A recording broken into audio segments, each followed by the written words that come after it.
and thank you for joining us for the special edition of Teen Talk, exhibited by teens and for teens through CPSB-TV.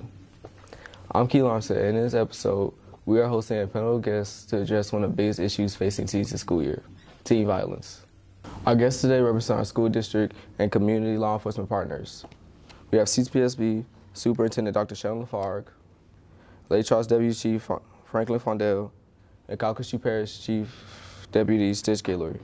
Welcome to all of you, and thank you for joining us today. Thanks for having us, Kelan. Yes, sir. Glad to be here. We'd like to start by taking a look at the school year so far. Dr. LaFargue, can you tell us what you're seeing with fighting on campus and threats of violence? Sure. Again, thank you for having us, Kelan, and CPSB-TV for hosting this event. It's a typical school year, but we have seen an uptick in the number of fights and threats.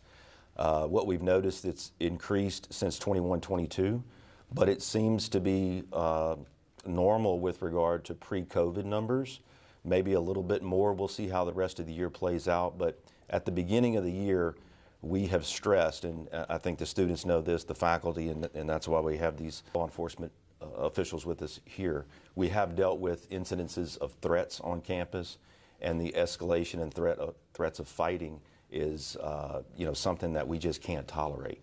What we encourage and challenge our students to do is to treat each other the way you would want to be treated. We call that the golden rule. In fact, the other day at the anti-bullying walk downtown at the Civic Center, that was something that we stressed, is to encourage and challenge our students to treat each other the way you would want to be treated, with respect.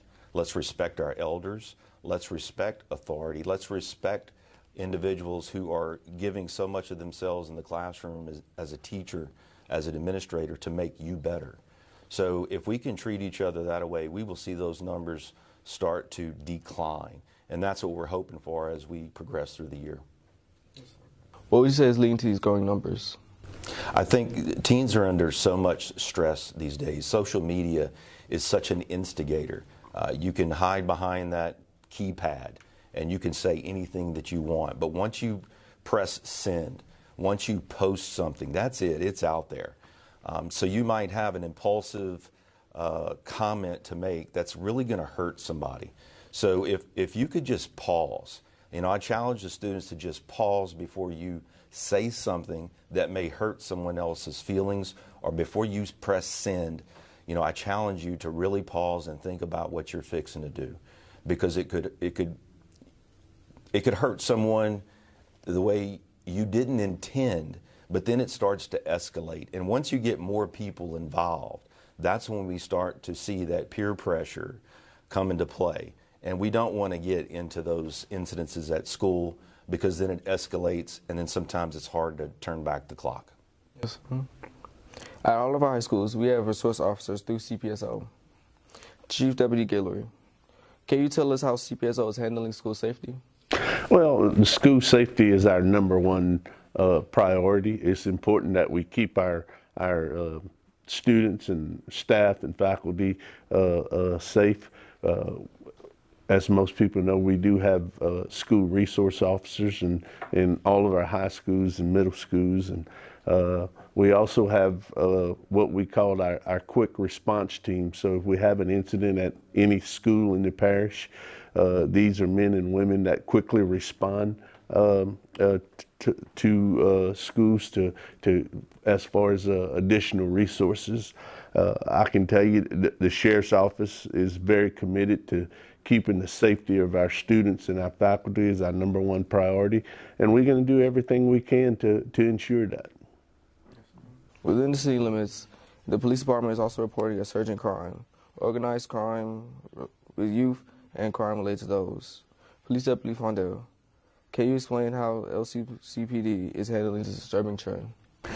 Well, on the LCPD side, again, as you heard Chief Deputy Stitch speak regarding in the schools that they handle with the resource officers and their special response team. But sometime when things happen inside the school, on school property, it escalates into the community. And once it escalates in the community, the Lake Charles City Police, we are dispatched out to handle these different complaints and incidents. And at this point, we're going to investigate every incident that happens. Again, we want our kids to go to school and feel safe and get an education. At this point, we look at groups, and I'm going to say this very loosely. We have, in our city of Lake Charles, we have organized, loosely organized groups that we have. And when they start altercations and having fights and of that nature, we cannot tolerate that. Our city is a great city here in Lake Charles, Louisiana. Our kids deserve to get an education and go to school and feel safe. So at this point, it takes everyone, just not law enforcement. It takes our faculty, it takes our churches, our business leaders. When anyone see or hear of some type of altercation or some threats to be made toward kids, law enforcement, we have to know that so we can go out and handle the situation and be proactive about it before something happens and then we're being reactive. Yes, sir. Thank you all for your insight. Now I would like to hear your thoughts on possible solutions to this problem.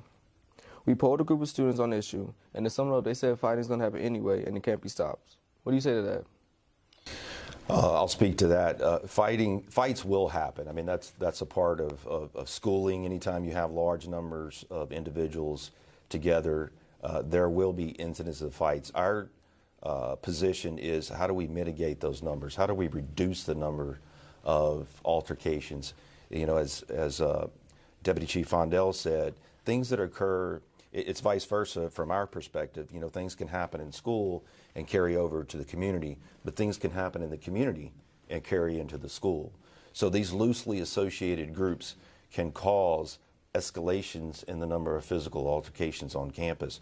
So it's our responsibility of our administrators and our teachers and staff and us as a system to ensure the safety of the students. That means we have to be very proactive in intervening when we see the potential for an altercation. So that's on us. But again, I go back to what I said earlier. If we can have the adults in the room, so to speak, the parents at home, the guardians, people in the community that can be role models for young people, then they can come into the school setting with the appropriate traits to, you know, back off of those moments where they feel impulsive and they feel like taking it out on somebody else. And then we need friends of those friends to say, no, don't do that, okay? Don't get in trouble, don't get suspended. You know, you're here to get an education. So let's get an education.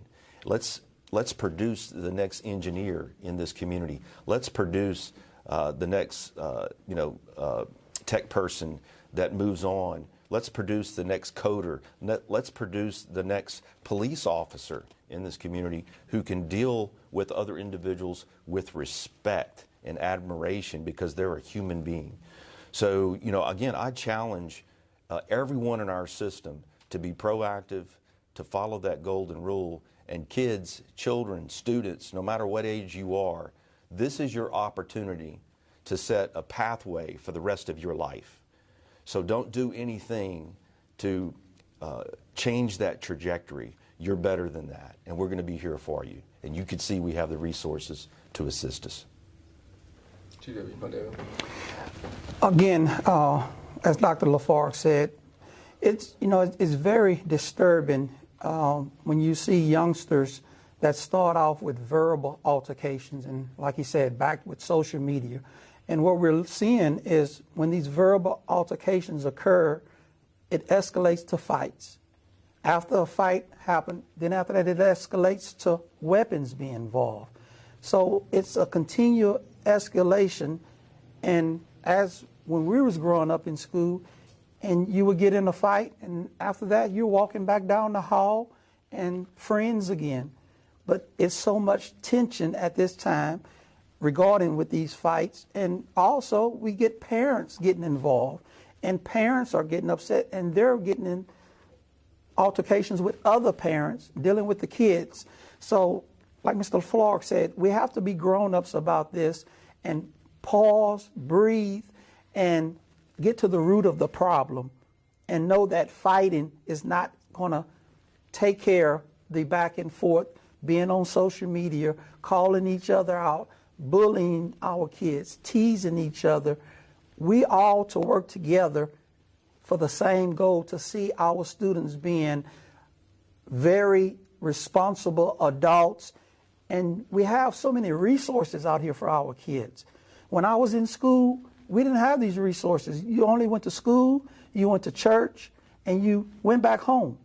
But now the school system, the city of Lake Charles, we have so many resources for our kids to do so many things and make just great entrepreneurs in the future. So we have to think positive and get the negativity out of our minds. Chief Deputy Guillory. Well, our big challenge is everybody working together, all the stakeholders working together to make sure that our schools are safe. And I think we do a very good job here in Calcasieu school system. You know, we work closely with the school board. The school boards, you know, they spend a lot of money for safe school officers and crossing guards to try to help keep our kids safe.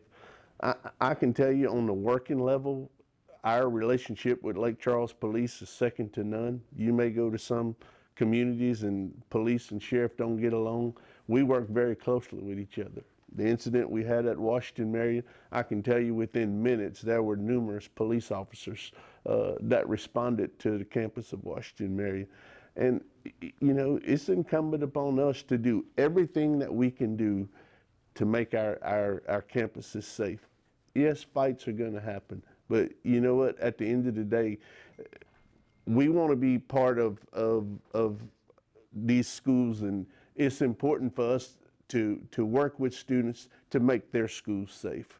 You know, everybody loves their school and want a safe school.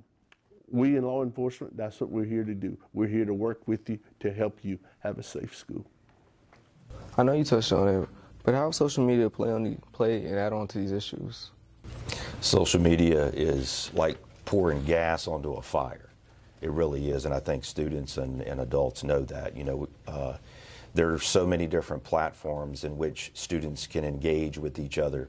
And again, I go back to the impulsiveness, anger and emotions, you know, leads to moments that you might regret.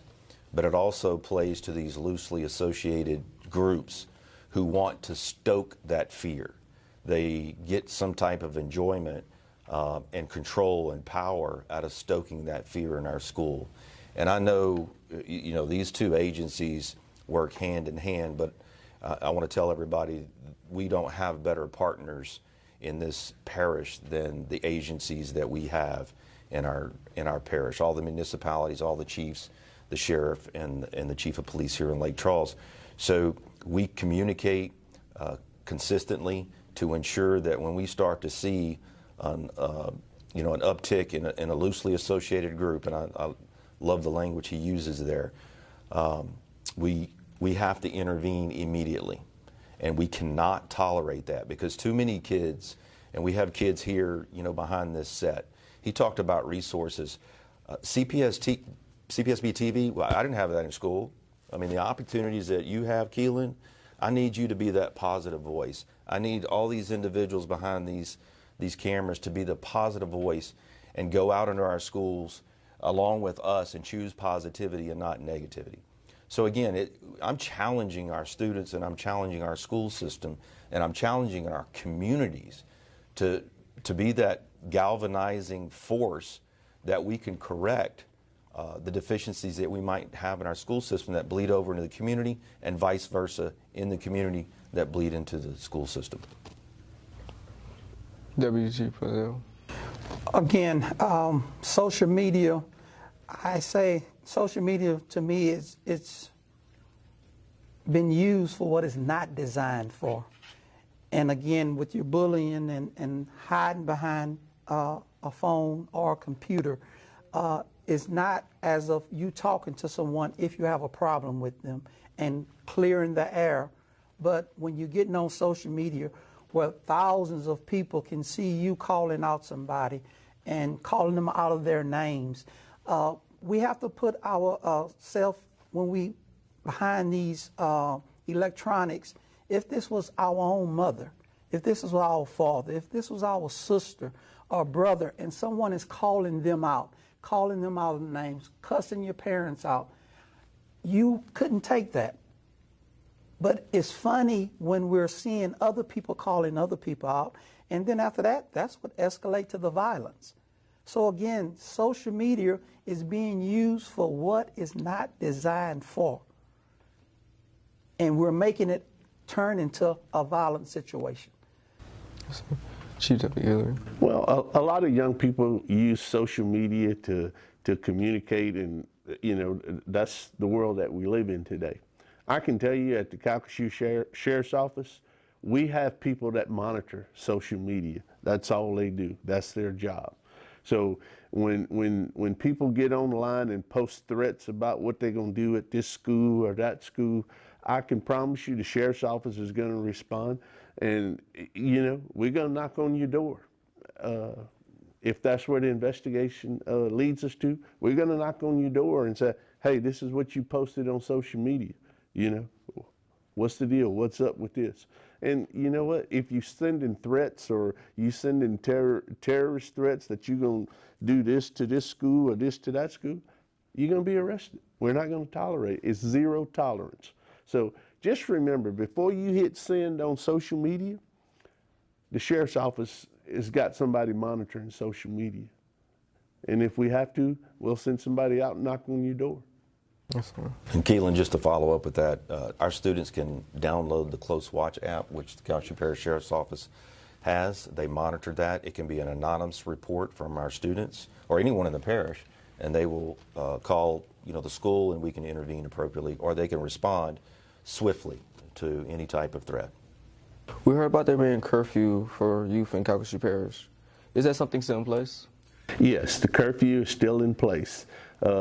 Between 6 and 11, if you're under the age of 18, then if you're out after 11, you're in violation of the curfew. And that exists in every city in Calcasieu Parish.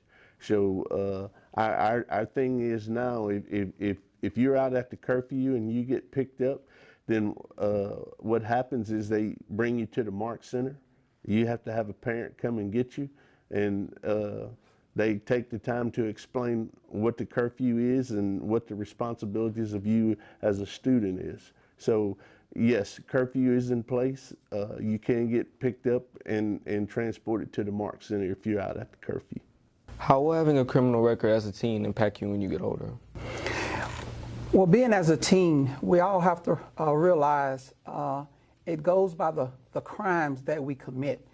As a teen, you can commit a violent crime, and that can still follow you. You have to age 18 where your record can, as 18, it's almost expunged. But when you're committing a violent crime, that's going to stay there as a teen. And if you're trying to, for example, I was a person that was in the military.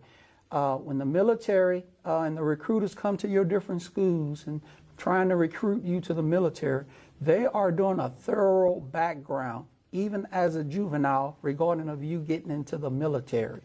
So certain things that you're trying to do, dealing with the military and other professions that you want to do, it's the type of crime you could commit that can really mess up your career. Now, we all can make mistakes as kids, and we can bounce back off of that.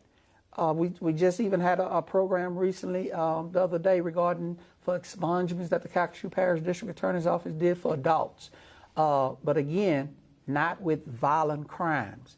So as teens, you have to remember that, again, you're going to make a mistake, but you learn from your mistake and know that you don't want to continue repeating the same mistake, because once you repeat the same mistake as a teen, that's letting us know as law enforcement, you're going to go into the adult level committing crimes. As we wrap up, we'd like to hear final encouragement from each of you to our local youth. Well, I like that, Kelan, encouragement. I want to encourage all of our students that do the right thing every day, that follow the golden rule, to continue to do what you do, but be advocates for the rest of the system. Be advocates for your schooling environment. Be advocates for your classroom. You know, be the ones that really choose positivity and influence other students within a school system. You will be amazed at what happens to a culture of a school when leaders take control of the school by choosing positivity. So I'm challenging all of our students to do that. We talk to our faculties, we talk to our administrators, and all of the adults in the system to intervene, to be proactive, and also to choose positive. We don't want to have negative environments because that stokes fear, that increases incidences, it escalates situations in which we might have a fight develop or manifest because of someone on social media. And these loosely associated groups that want to come into the school system and disrupt education, it will not be tolerated. I was an assistant principal and a principal in a large public school, and every single day you get what you tolerate. So my mind frame and our mind frame in this district, it is not going to be tolerated because there are too many great students that deserve a great education and not have it disrupted by a few who don't want to follow the rules and who do not want to follow that golden rule. So we're speaking to two different groups, but yet we're collectively speaking to everybody. The individuals who want to stoke fear, pause and think about it. Those individuals who want to have a great environment, you know, tell an administrator, tell a teacher, or get on CloseWatch. And then respect everybody in the school system, respect the teachers, respect yourself, and watch what happens to these numbers that we're talking about, and watch what happens to the community. Because I know they would love for us to take care of our part so they can have a reduction in crime in the city. And when we get the community all on board, that human capital is important. Everyone coming together at once, all of our students are going to reap the benefits, and Calcasieu Parish will reap the benefits. So again, thank you for having us, Kelan. Deputy Chief Fondel. Yes, I want to speak to all students and let everyone know that our kids are doing a real good job. But we as law enforcement officers, and we're so passionate about what we do to have our kids to be safe in the school. But I want you to know that officers, we have kids in school. We have family members that are teachers and faculty and staff members. We're all from the same community. So we're very passionate about our kids learning and being in a safe environment. And if you're a kid that don't have the background from home, you have so many role models, even in the Calcasieu Parish staff with teachers and coaches.